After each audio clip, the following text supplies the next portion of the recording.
Staying in the wisdom and presence of divine love is a challenge with all of the distractions we have, but we are determined to stay present. Today we discuss how to keep returning home to love no matter what is happening in our day. We want to take the time to intentionally stay present and remember who we are, returning to be filled up with God's love, light, and wisdom all through the day, helping us embrace the fact that we are one in the same.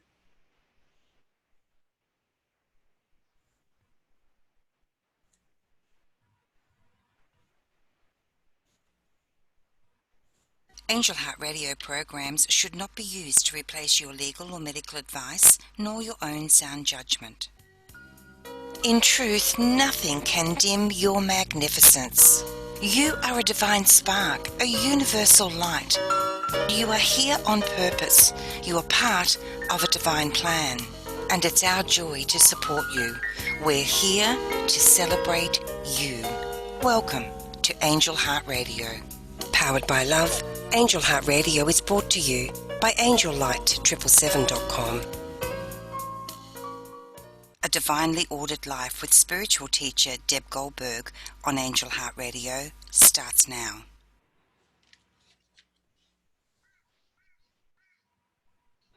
Wow, welcome everyone to Angel Heart Radio.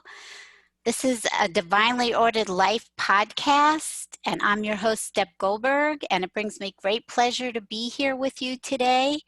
It's an honor to serve you in the highest ways that I can by bringing you messages of divine love and blessings for your life. You are dearly loved, cherished, and blessed. And I'm so grateful to be here with Anayah Joy Holilly, founder of Angel Heart Radio and certified angel intuitive. So welcome, Anayah. We're finally here together again. Hey, Deb. It's fantastic. I love this show that we do together. We're here once a month together, well, supposedly. But every time we come together, Deb, it's such a beautiful experience for us both, isn't it? It certainly is. And it's just meaningful. It's just meaningful being here with you. You know, I was thinking that, oh my goodness, I started remembering when you first asked me to do a podcast. And I thought, oh my God, here we are. I don't know, it's 3 or 4 years later. And I just thought, oh my God, what a difference. What a difference. And I'm so grateful for you to lift me up and help me do this. It is absolutely. Looking back, I mean, we were only doing podcasts then. Now we're doing live streams as well. Facebook, YouTube. And it's our level of competence, our level of courage to learn how to do all this is absolutely fantastic. And we didn't realize at the time how valuable it was going to be to everyone. And I was just thinking about with our beautiful Silver in Italy, who I have to say, Deb, your show with Silver last week was, if you haven't watched it, go watch it. It was fabulous. Now, Silver's broadcasting in Italian. It was about 5 or 6 years ago that the angels said to me, you will have a non-English speaking program. And I don't know why. I assumed it was going to be in Spanish. I really don't know why. And yet who knew how relevant and important it was going to be to have a program in Italian about the angels' love, how to live in peace, how to send them out, as Silver says, on a mission. It was kind of my mind. You know, in the cartoons, they just go, right. It was such a beautiful thing. And this overview that the divine has, if we step into that, trust it, go with it, we have this incredible well of support that rises up for us. Yeah. And that is perfect for our show today, right? Yeah. Is that sometimes you got a message so long ago for something now, we don't understand the timing of things. But it is, and you know what's even interesting is that you and I was supposed to do this same show about a month and a half ago. And things got screwed up and we couldn't do it. Yeah. And then when I was putting it up the other day, I said, wow, this actually fits now. It could not be more perfect. It just couldn't be a better fit. And what we thought was, oh, we can't do it because of this, that, and the other, we were basically just being shown, take a breath, take a breath, take a breath. That was it. Mm-hmm. Yeah, because what you have to share, excuse me, what you have to share today wouldn't have been available a month and a half ago, right? Nope. No, it wouldn't have. There were experiences that I've had, there are experiences the world is having. None of that was available a month and a half ago. And a month and a half ago, when we look back, the whole world seemed a different place, didn't it? Mm-hmm. And yet the big message is coming through for us all, Deb. Whether we can tap into that or not is another thing. And that's why we're here. That regardless of outside appearances, divine truth is never a falsehood. Even though it might seem to be totally inappropriate, unreal, it's never any of those things. It's not. And we're here today to remind people of the truth, of divine truth, that we are one with God. Yeah. And there's nothing else. And we really lose the ability to stay in that thought process because we get pulled out all day long into our world, the earthly world, and the distractions of it and everything that's happening. And then you lose your peace, and then fear takes over. You lose your joy. You become uncentered. But at the same time, all of this is happening for a reason. And I say, you know what? I don't really know the reason. I can make up all kinds of stories of why this is happening right now. Yeah. But the truth is, I don't really know. And the truth is, it's too expansive for any of us to really understand because this is God's stage. Everything's in divine order.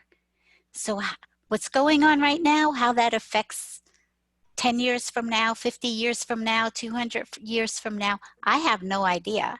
But I can come up with all kinds of reasons why this is happening. But I think it is just, you know, on some part, one of those stories is that I think that it's bringing up a lot of fear that needs to be cleared. Oh, that is so true. And that the depth of that fear and that level of fear is pretty intense for a lot of us. I had a 2-day period, which I came out the day before yesterday, 2-day period where I was just, my stomach was roiling. I couldn't eat. I just wanted to throw up all the time. My mind was just going crazy. I felt so incredibly anxious. And I couldn't seem to sit still. I couldn't seem to do anything. I couldn't seem to focus. And I started getting really incredibly agitated. I didn't think I was going to be able to do this show with you, Deb. I wrote to you and said, I don't think I'll do the show.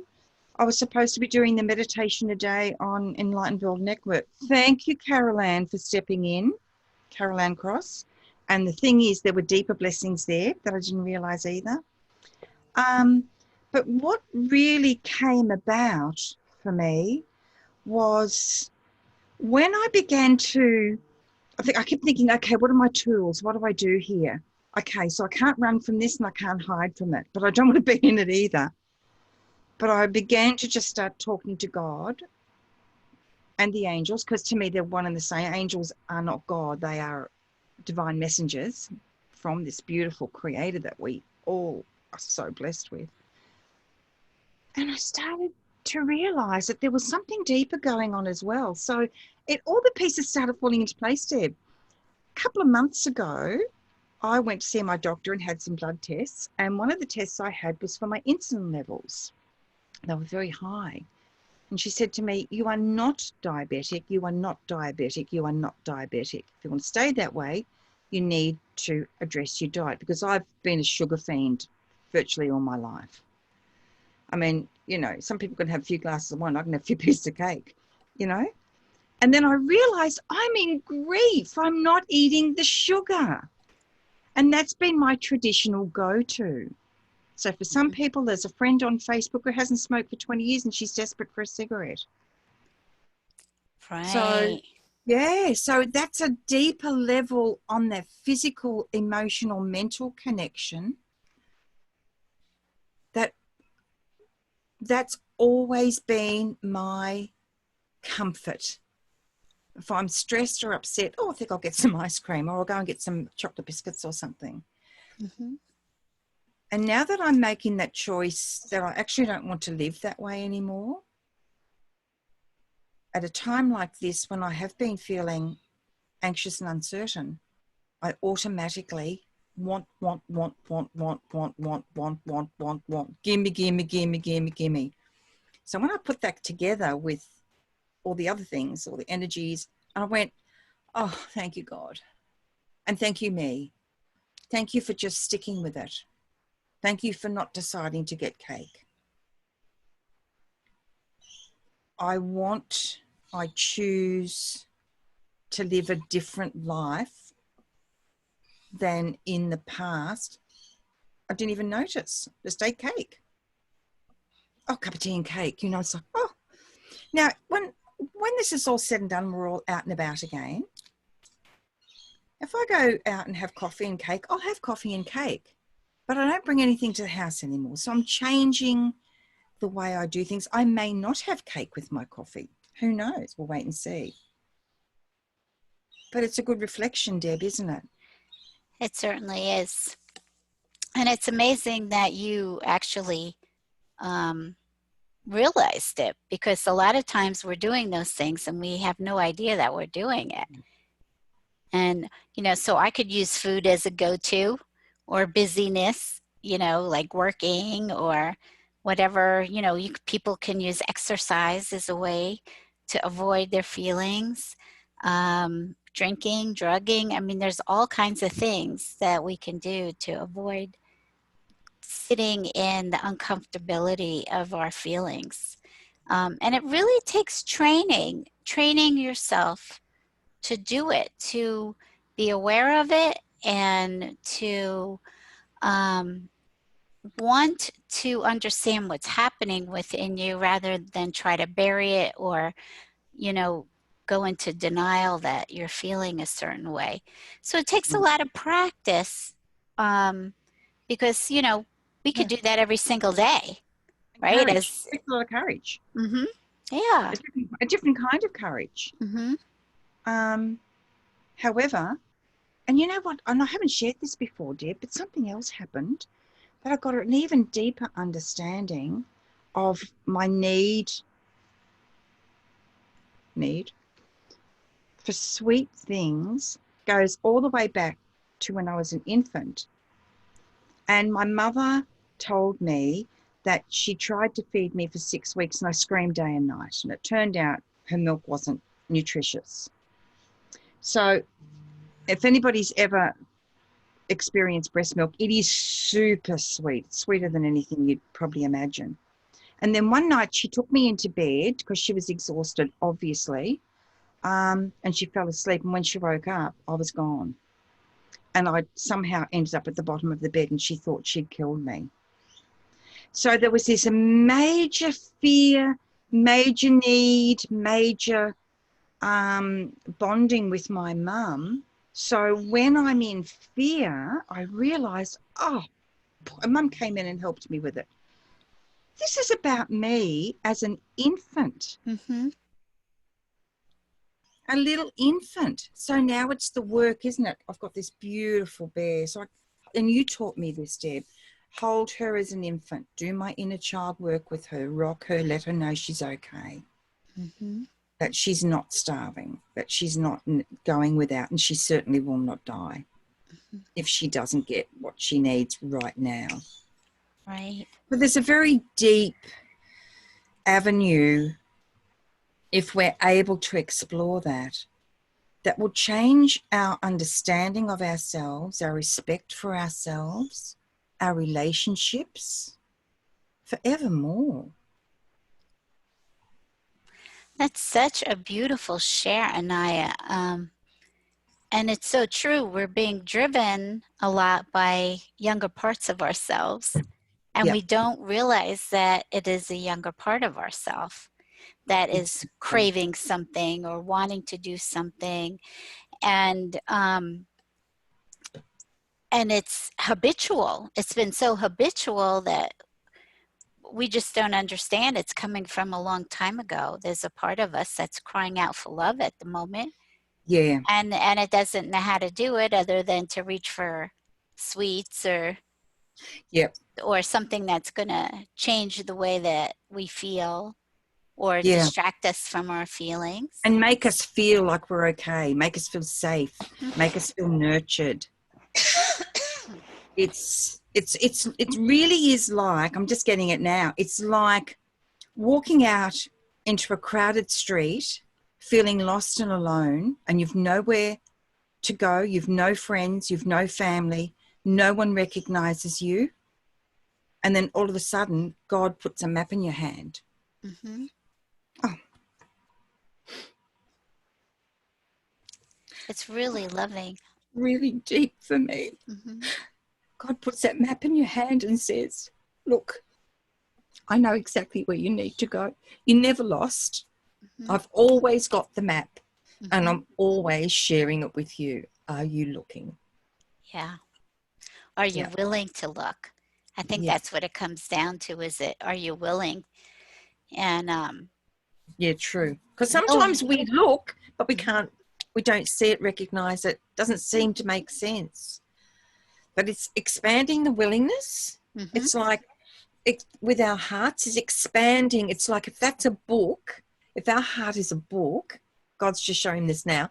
If our heart is a book and it's got so many pages that you can't even count them on in human terms, and our book is open, it's always able to open more. There's always a new page. There's always love and information on every single page, both sides, not even just one side. So I'm learning to open that book and read what's in there now and listen to it. And hey, I think one of the most important things for me right now, Deb, is to assure people that, look, I am not together all the time. Sometimes I'm a sobbing mess. But the fact is, once I get through the sobbing, it's like a release and it's like, okay. Yeah. Okay, that's just a moment, as Oprah says. It's just a moment. I agree. And that's so true.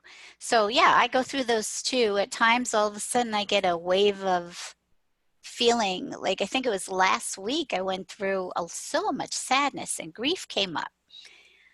And as I was thinking about the global situation, and it had to come out. Like we're all energy. That's all that it is. Feelings are energy, thoughts are energy.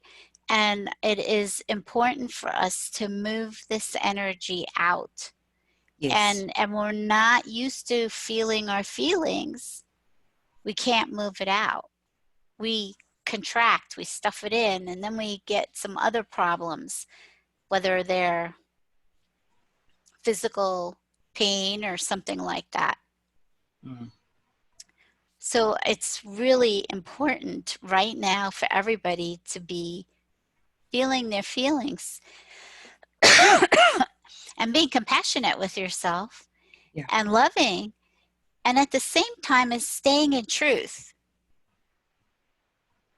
staying in divine truth. Now, you know, I was thinking about before, like there's many people that don't have a divine truth, that they don't maybe they're not awake yet, or they don't believe in anything that well, it's not outside of you. They're not understanding that there is a divine presence that that lives within them. Yeah. Or so it's this is an opportunity to find that divine spark that's inside of each person and go within, because as you're saying, God gave you a map, and God is giving us a map all day long, and we have to be willing to look for it, hear it, deal with it, you know. Um, and so going within, whether you do that through meditation or prayer, or you take a walk in nature, whatever works for a person to become peaceful inside and really become in the presence of divine love. Yeah. Yeah. The other day, when I was really in the midst of all this, and I thought, okay, what am I going to do? What am I going to do? What am I going to do? What am I going to do? And then I thought, I know what I'm going to do. Meditation, may as well forget that. There was no calm, no peace, no sense. And I thought to myself, you know what I'm going to do? I'm going to go and I'm going to watch some of my favorite all-time movies. Mm-hmm. And I got Notting Hill, Uh-huh. right? Uh-huh. And I watched Notting Hill. And do you know, that was an anchor for me because it represented such enjoyment, Mm-hmm. some laughter, some fun, so much laughter. Oh, that roommate Hugh Grant had was hilarious, his flatmate. And it just took me out of that space and reminded me, grounded me into this moment. And for those 2 hours or whatever it might have been, I really got out of my head, Deb. And that was like a little avenue that then showed me that, hey, it might not be reading great spiritual text or doing some amazing work in the world. It might be watching a movie. Right. But that movie was like a real joy bringer for me. And it reminded me of what it's like to just sit quietly and enjoy and have a laugh. Mm-hmm. And it was like that was the beginning of coming out for me. So it doesn't have to be what you might normally think. Mm-hmm. Here goes Sam. Mm-hmm. What we might think working in divine truth is, sometimes divine truth is get yourself a funny movie. Mm-hmm. A movie that you really enjoy, that doesn't poke fun at anybody, that's not a mean movie. So and just enjoy. And that was great. And it kind of lifted the lid, and by about 8 o'clock that night, I stopped feeling like I wanted to throw up. And it was just so beautiful. It's so beautiful not to feel that way. Oh, yeah. Oh, yeah. Yeah. And that's so true, because part of divine love, part of the truth is that God is peace and joy. And we forget that. So I get caught up in seriousness way too much. And it's always remembering, okay, I'm being too serious right now. I need to be joyful. And sometimes you need something to help you get back into that joyful place, and distract you from what you're focusing on that's creating more angst for you. Yeah. Yeah. And Absolutely. comedy is a great way to do that. It's a really good way. So I'm making up a playlist of some of my favorite movies. Sleepless in Seattle. Oh my gosh. I'm going to watch Sleepless in Seattle again.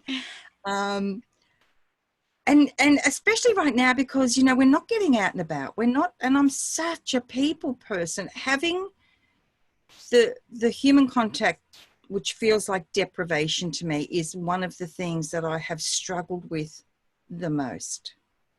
So having, like friends in the movie to go and visit with, where they say, come on in, have a little look at our life for a while.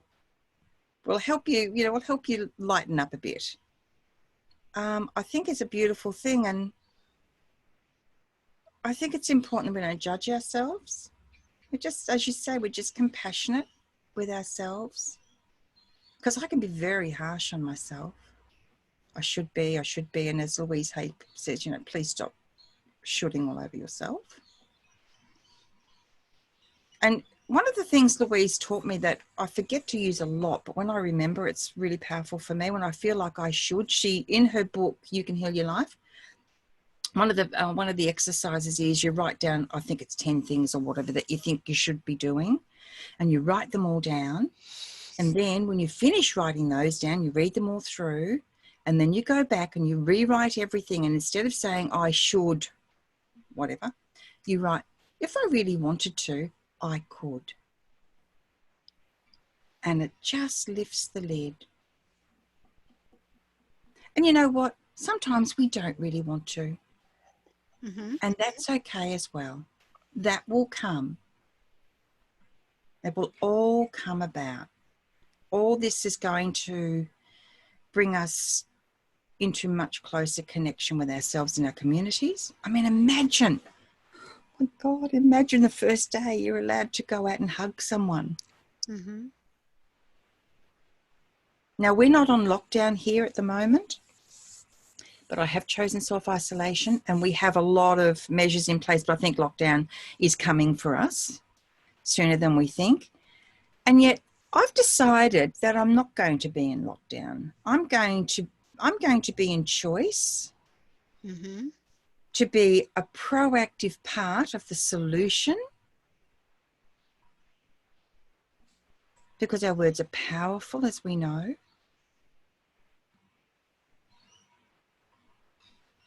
Yeah, they are.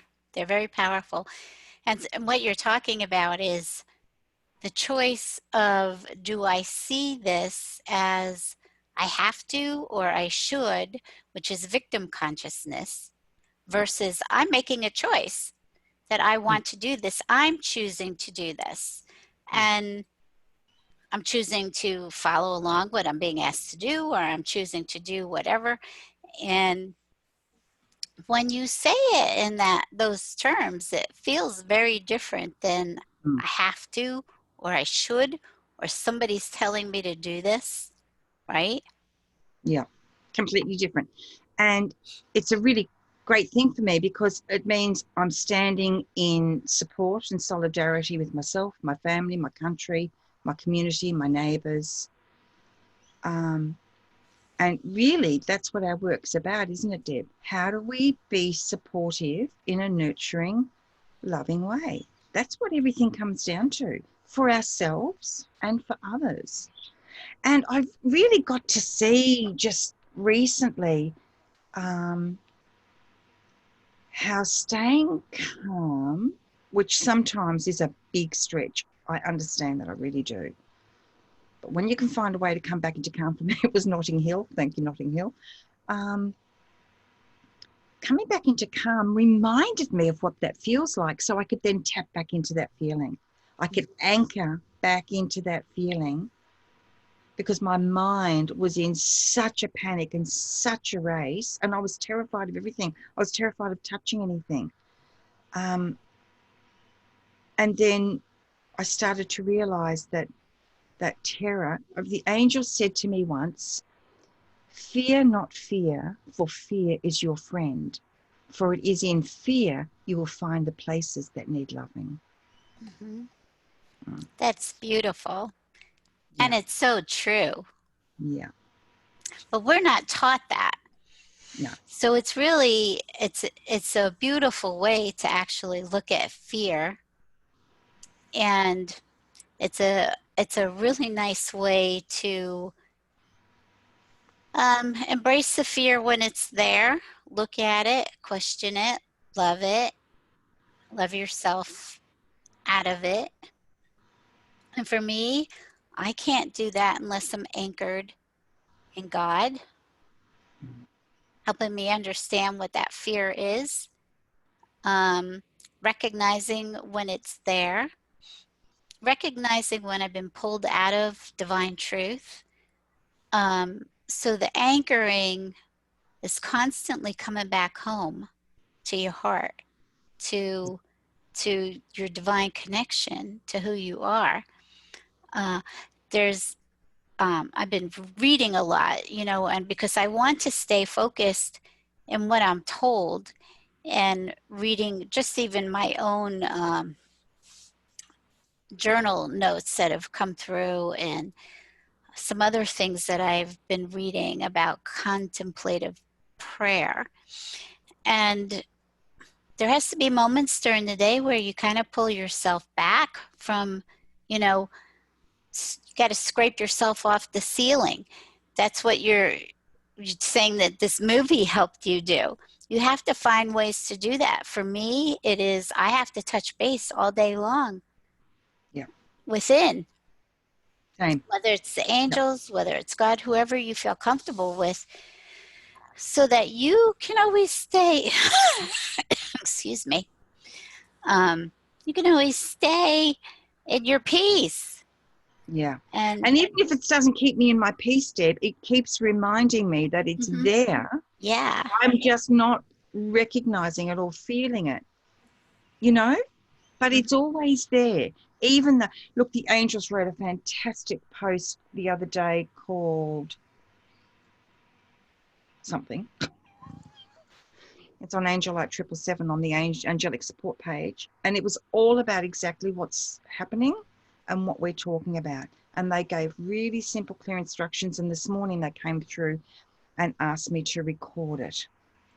Because one of the other things that I'm finding is sometimes if in fear, I realized I couldn't read anything, but I could listen. I listened to some of your podcasts. Well, they're not podcasts anymore, are they? They're just, they're beyond podcasts now, but some of your shows, and as I said earlier, your fantastic show with Silver was so wonderful.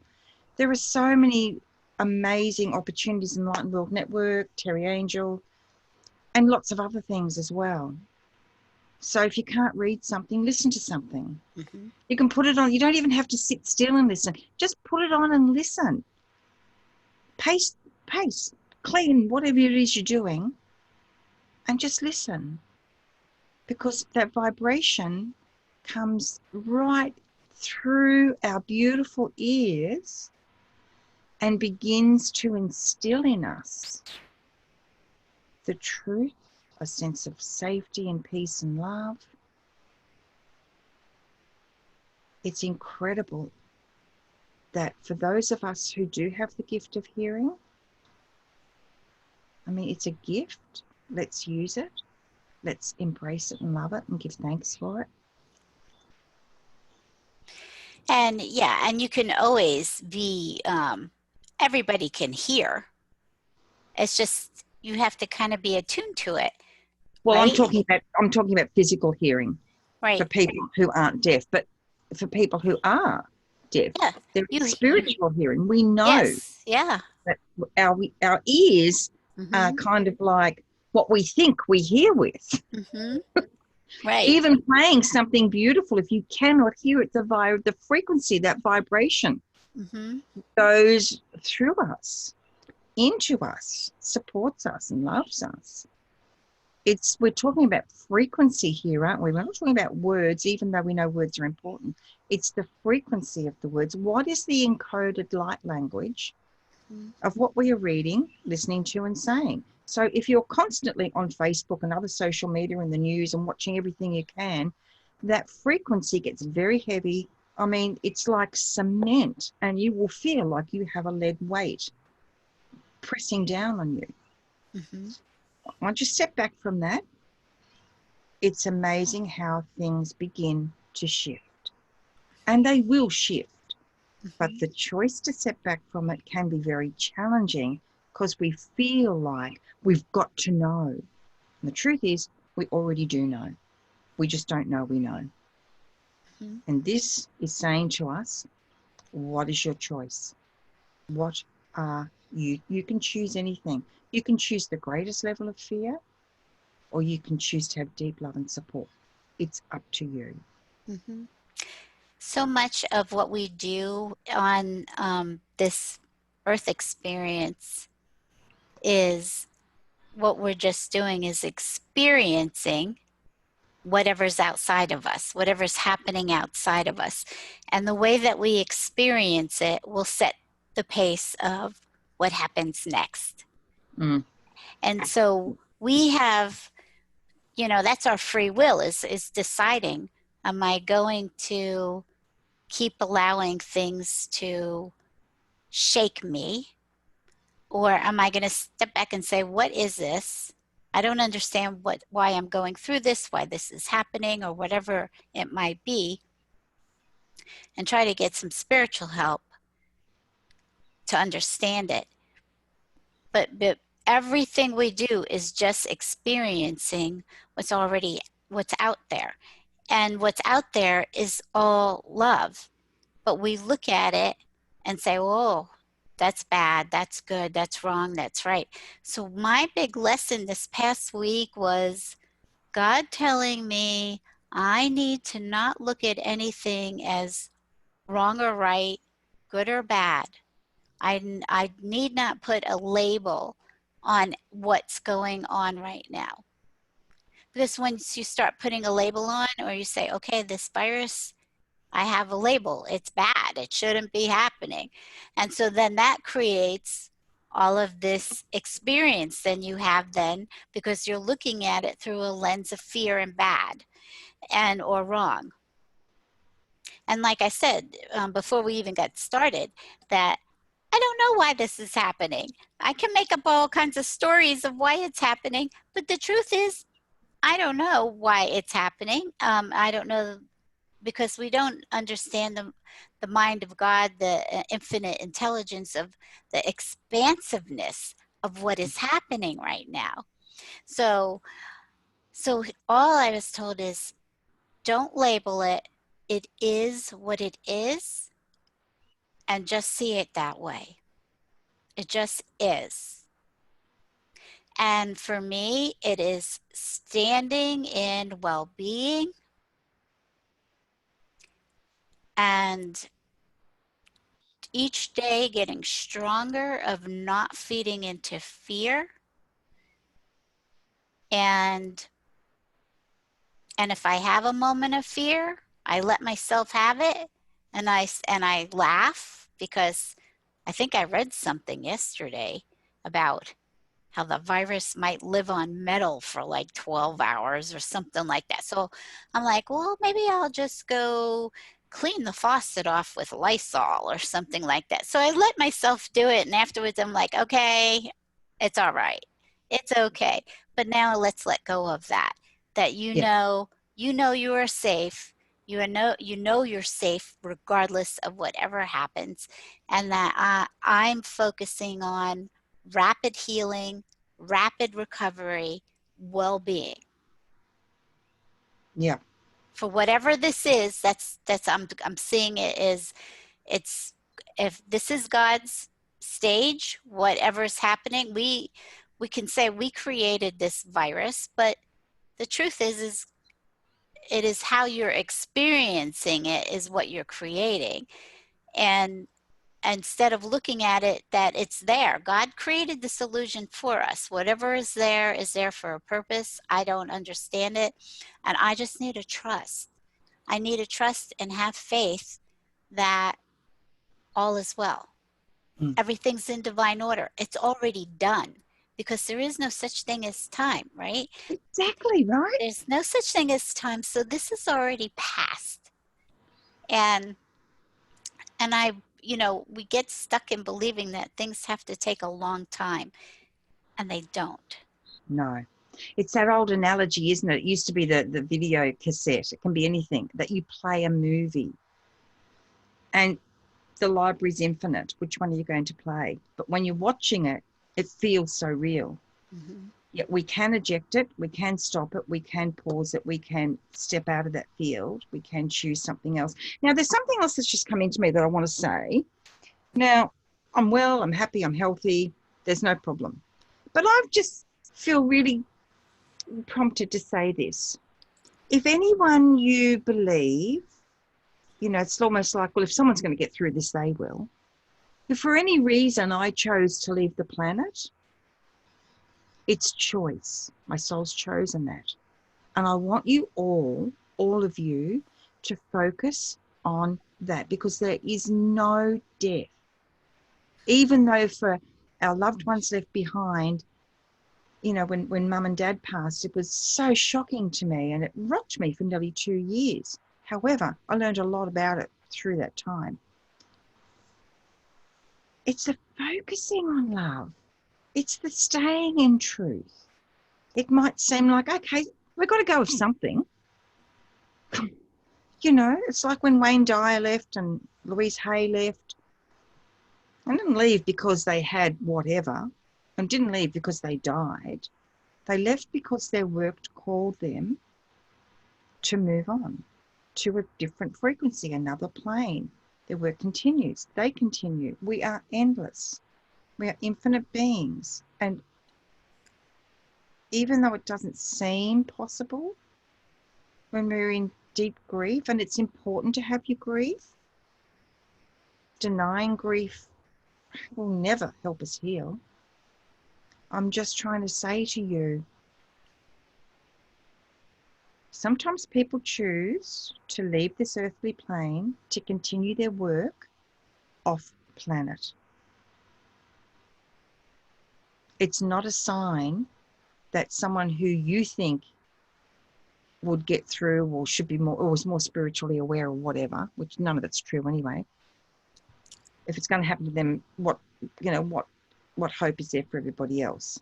We are everybody else, all of us. There's no difference between me, you, and everybody else. No. You know, let's just say there's a person sitting out on the street drinking themselves into a stupor right this second. No difference between us and them. Mm-mm. That's the contrast we're offered to begin to understand that there is no me, there's only we. There's only one. Yeah. Yep, you're right. There's only one, and it's one consciousness. And for people that are not awake yet, don't always look at things that way. And that's okay, because the contrast is so important. It's not like, you know, they're not awake, you know, they're not as evolved as we are. It's the contrast. There's got to be contrast, or we don't see any difference. Mm-hmm. People who are not awake, they're just doing their part. They are doing their part, and it's a choice not to be awake. Yeah, that's exactly right.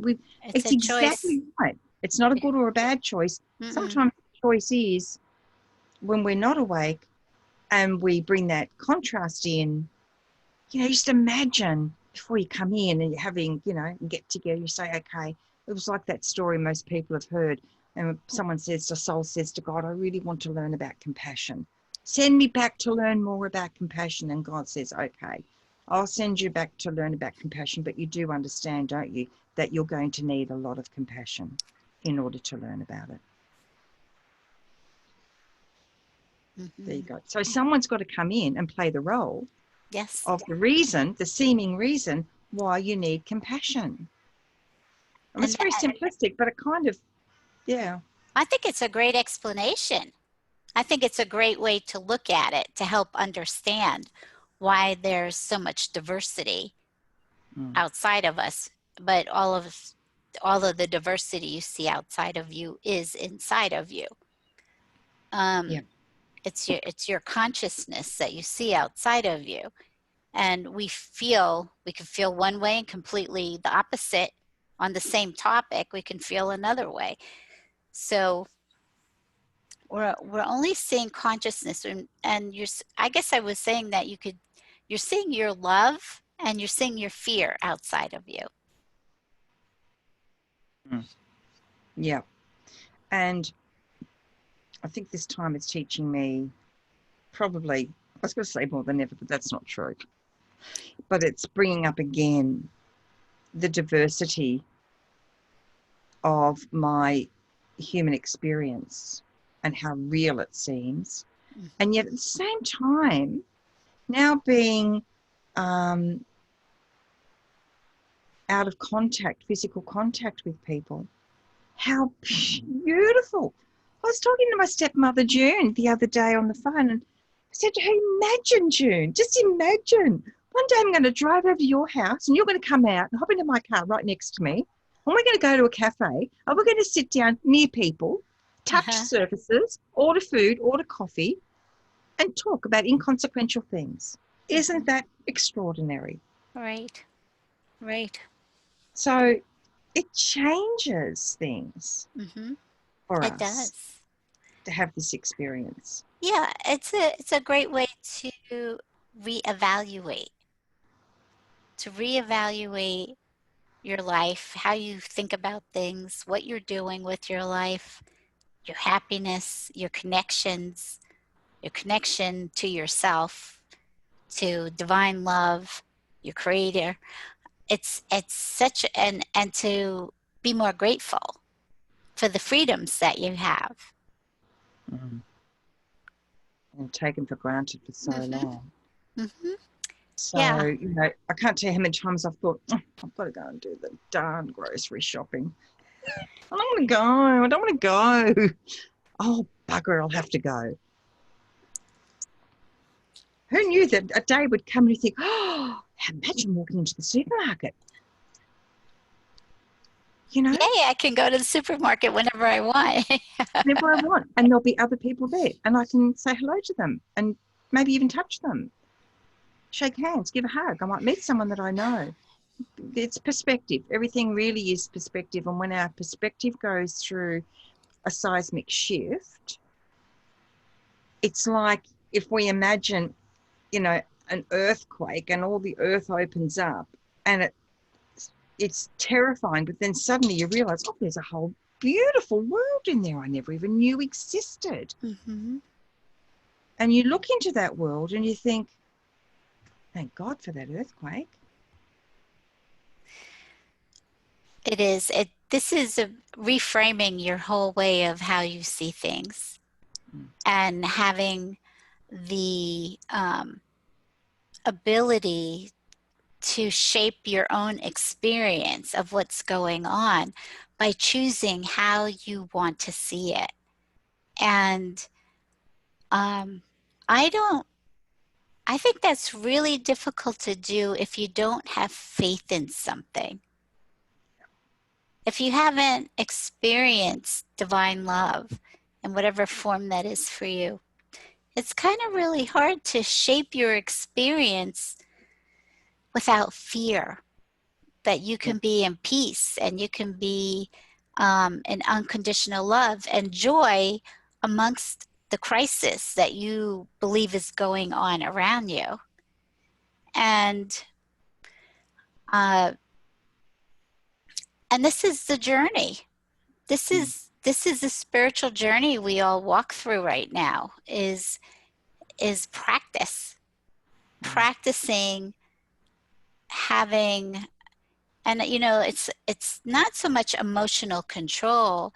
It is because we have emotionally controlled ourselves too much in the sense of being who we are not, meaning I'm going to show you who I want you to see, or I'm going to stuff my emotions because I don't want you to see who I am at the moment. But I mean, this is about I'm mastering my internal world and what's going on inside of me, and being able to call up those resources within you to keep reminding you that you are only love and that only love exists. So when you look out, I was also thinking while you were talking, Anayah, that you were saying about going out and being able to touch people again. And I'm like, if you look at things on an earthly world, we could say that all of us are carrying some kind of viruses all the time, right? On an earthly world. And we're touching and we're hugging and we're going about our days, and not a whole lot is happening. It doesn't mean that people pass colds on the earthly plane and that stuff like that. But for the most part, this is about really kind of we're seeing all this germ stuff because it needs to be cleared. Years and years and years ago, and going back to probably Jesus' time and before that, people thought that things happened because they sinned. I think people believed that they got sick because they sinned. And so this is a historical thing of a belief system, a faulty belief system in something other than well-being, and that we don't sin.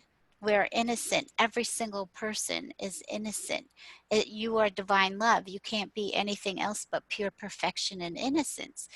So it is really truly amazing when you look back historically that, people think, well, what did I do? Or I shouldn't have touched somebody, or I shouldn't have hugged her. I'm like, you're talking to people all day long, right?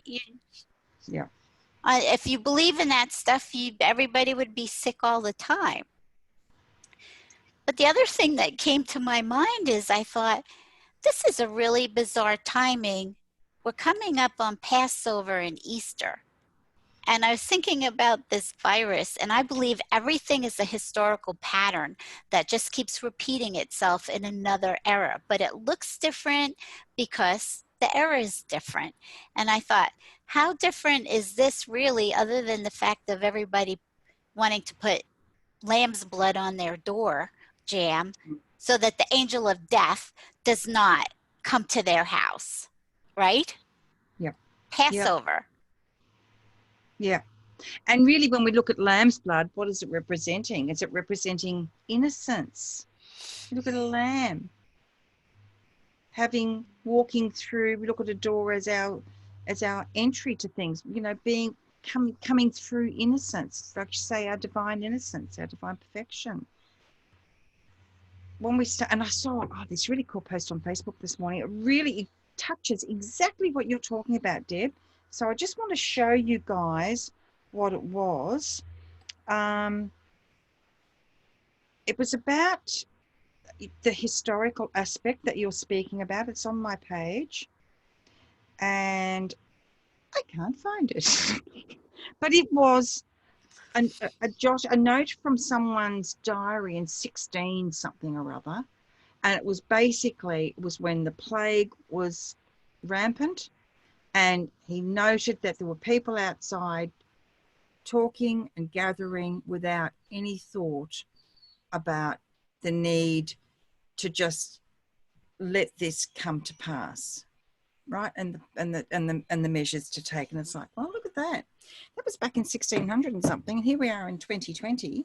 Mm-hmm. And we've still got the same lesson that sometimes we need to take affirmative measures, but we can do it in a loving way. We don't have to be, oh, get away from me. It can be a respectful thing for the time being. Like I've got a hairdresser, well, I've had a hairdresser appointment next week. And it's like, oh, my hair's going to be terrible. And then it's like, well, Anayah, is it going to be terrible, or is it just going to be an overdue haircut? Mm-hmm. Yeah. I mean, really, what is it? What are you going to reframe this as? Mm-hmm. Yeah, I had the same thing, and I thought, well, maybe it's a chance for me to play with my hair and do a different style until it's cut. Whatever. Yeah. It's doesn't matter. Yep. Yeah, but we get really attached to things, and yes. all of this really helps with letting go of attachments. Yes. Attachments of the way things have to be, and what you're being told is you really have no power. You have no power right now over this virus. It's sort of like, it's really important not to get into victim consciousness, that the virus is not the bully. And that's what a lot of people relate to it as. It's like, oh my God. So staying in love and staying in knowing that everything that you see can only be love. And if I'm looking at it through a lens of fear, why am I doing that? Because that's not real. Yeah. And historically, what am I tapping into? Mm-hmm. Historically, right? Yeah. Ancestral what am I fear. Tapping into? Yeah.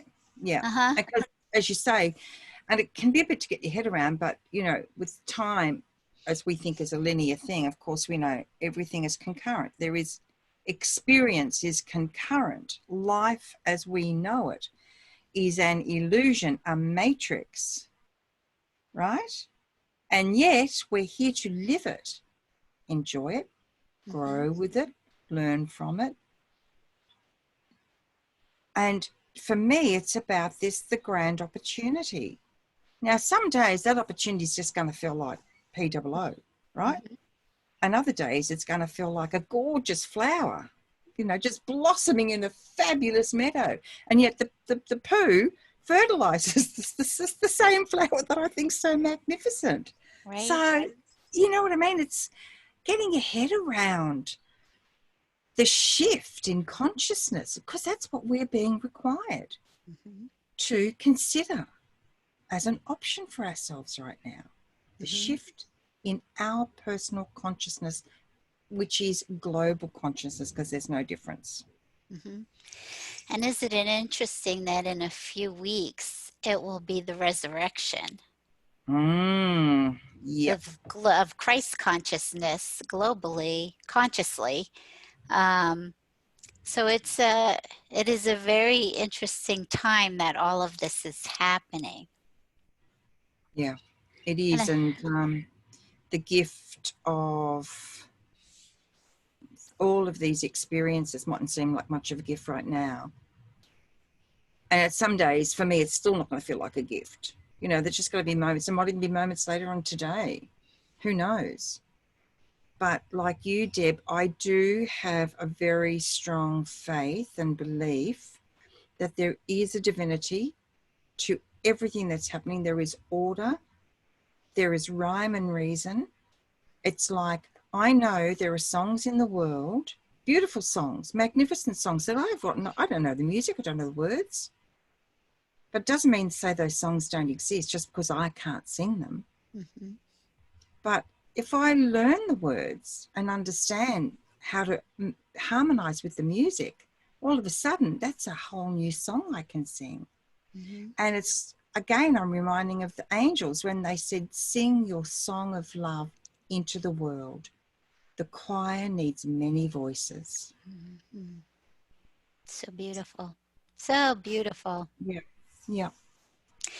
And this is really about being in harmony energetically. So you start with yourself. The more that you are in harmony energetically, meaning the more you stay calm, the more you stay in peace, the more you stay in divine truth, it has a massive effect on what you see outside of yourself. It affects everything. And so to be in harmony means that you have to allow and accept what is happening right now. And you have to allow and accept whatever is going on inside of you and just tending to it with love.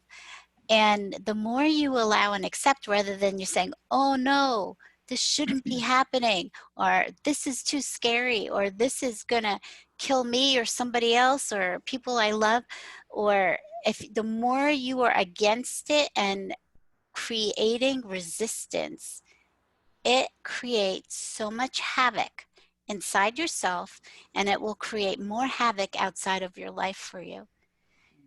So the job here is staying in, allowing what's happening, not labeling it and accepting it, and having faith and trust that all is still well, that this too shall pass very soon, very rapidly, and the recovery will be rapid. So I'm asking everybody to stand with me in that today. I want everybody to stand with me in well-being, rapid healing, and rapid recovery globally. Absolutely. And I think that's a beautiful and powerful invitation. Right before we came on today, as you know, I asked the angels some messages for today's show. Okay. I'd like to share. And these are from, just my favourite deck, Michelle Newton's Angel Feather Oracle Guidebook, Michelle Newton. You can get the app, you can get the cards. The app's from Indigo, I think. So here we go. Here's the first one. Here's the first message. Courage and faith. The angels are present and call upon you to be courageous. Draw on and trust in your deep faith, spiritual beliefs, and the angels to assist you at this time. I mean, how perfect is that? It is Right? perfect. I was only going to do one card, and all of a sudden I realised I had to do another one. I thought, I just felt that urge to pull 3 cards altogether. Okay. Now, how is this, everyone? New lifestyle or home? You think about that. New lifestyle or home. And this is the fuchsia orange feather. And the message is, the angels would like to inform you that it's time to commence preparation for a change in lifestyle or residence. And those two things go hand in hand now, because you don't actually have to move home to have a new residence. And the last one, which I is could just say a new resonance, right? a new residence. I love it. I love that. Yeah. And here it is. It is the mauve angel feather, courage and faith. The angels are present and call upon you to be courageous. Draw on and trust in your deep faith, spiritual beliefs, and the angels. Was that the one I read before? Yeah, that's one you Oh, just yeah, read. Apparently you needed to know that twice. Okay. Here it is. I mean, everyone, pink angel feather, love is in the air. So we're afraid of this virus in the air. Well, love is in the air as well. And No, it that's says, all that's in the air is love. now this is interesting. The romance angels are here to inform you that there is an interesting development about to take place in your love life. Now, how profound is this? If we look at our love life, we often think of love life with a partner and romance with a partner, right? But what's the essence of romance? What is the underlying aspect we all think about when we think about romance? It's companionship, it's love, it's tenderness, right? Yes. So love is in the air. Breathe it in and breathe it back out again. It's And just, it doesn't have to mean just say romantic relationship. It no, means it could mean the love within yourself, that's what and it's about. it is the love with your creator. That's right, because that's what we think about when we think about romance, is all of those things. But we pigeonhole romance traditionally that it's got to be about you with another person. Well, the fact is, the greatest relationship we're ever going to have is a relationship with our creator, and therefore our relationship with ourselves, because we are the creator. Amen. So when we have that love, so you think about, when you first fall in love, oh my God, that's such a gorgeous feeling. Everything's exciting. You think about that other person all the time. You can't wait to hear their voice. You can't wait to speak to them. You can't wait to see them. You can't wait to hold them. You just want to tell them everything. Well, that's what God's for.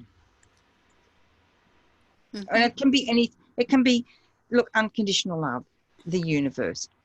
It can, whatever your definition for God, whatever the word you use, it actually has no bearing whatsoever. Just so happens that that's Deb's word and it's my word. And it's interesting because I'm the least religious person I've ever met, and yet God is the Heavenly Father.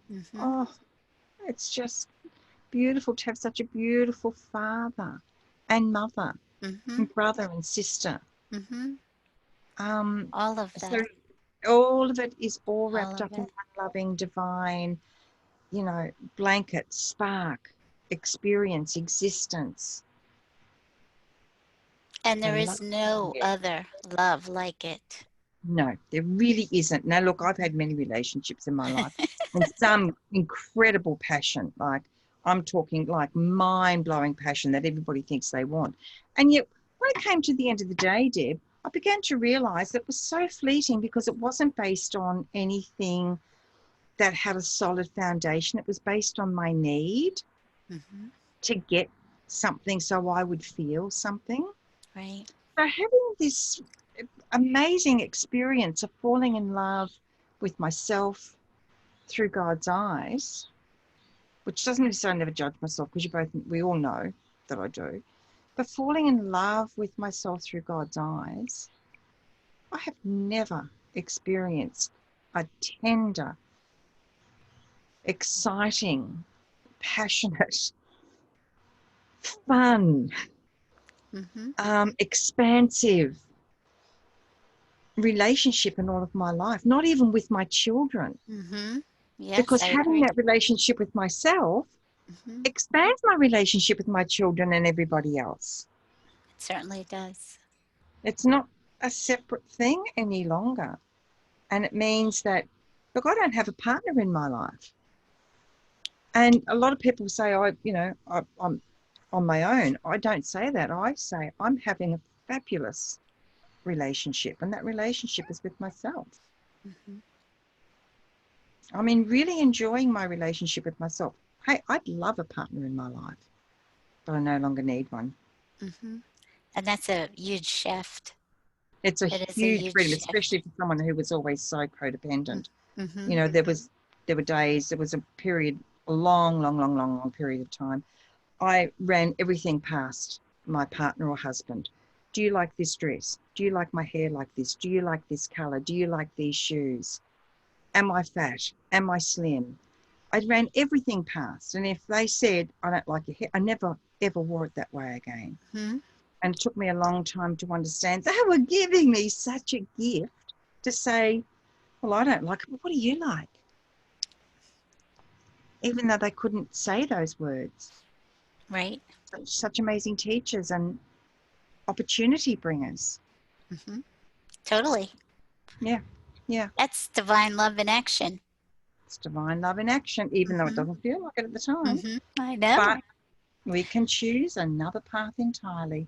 And that song, Crosby, Stills, Nash and Young, is in my head. If you can't be with the one you love the one you're with. We're always with ourselves. Yeah, You know, I love the one agree. you're with. Love the one you're with. And that's you. Yeah, it's always us. We are the mainstay in our physical, emotional, and mental world, and God is our mainstay in our spiritual world and all those other worlds.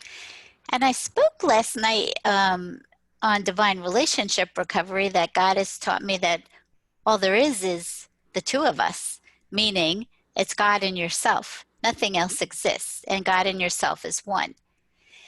So that relationship is absolutely everything.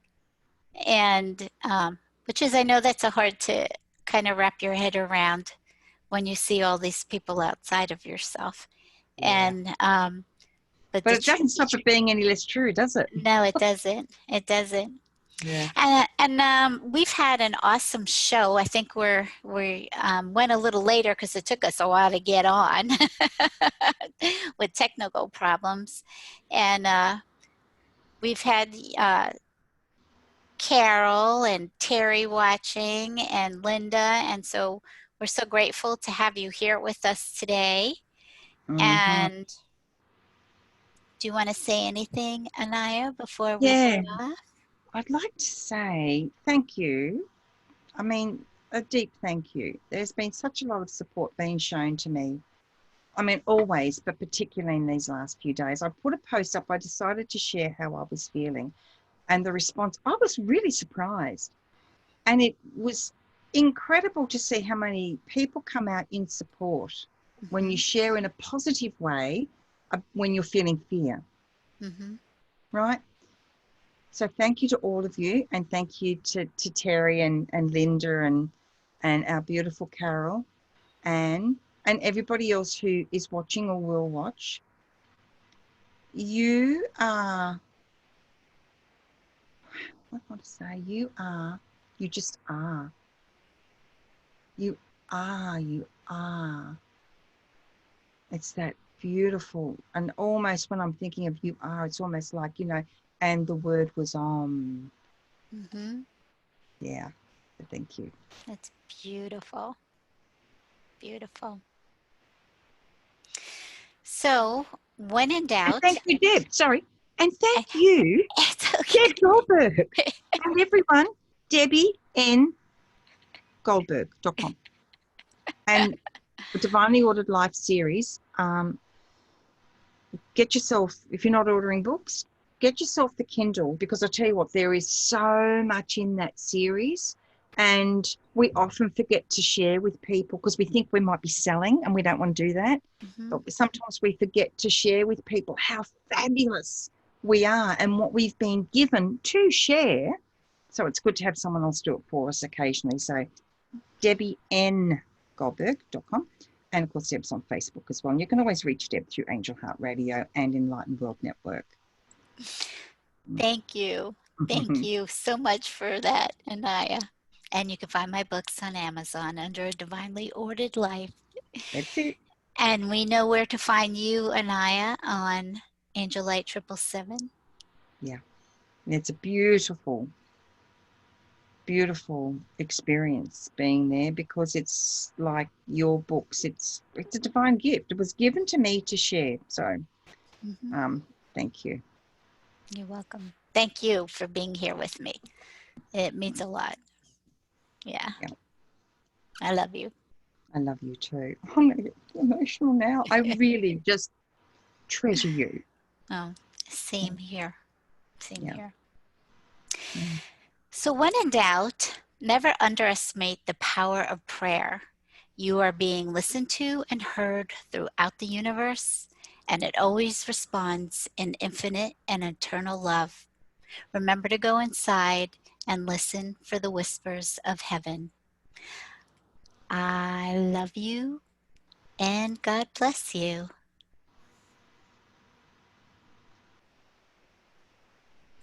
You've been listening to another fabulous program on Angel Heart Radio. Our goal is to remind you of how much you matter in the world, and to let you know that we appreciate who you are in the world. You can check out who's on, when we're on, and who our guests are at angelheartradio.com. Everything is there. It's all just one click away. Angel Heart Radio programs are powerful tools to help you in your life and your life experience. They are not intended, nor should they, be used to replace your medical or legal advice. Powered by love, Angel Heart Radio is brought to you by AngelLight777.com. The views and opinions expressed by Angel Heart Radio hosts, guests, co-hosts and associates should not be construed as advice from Angel Heart Radio.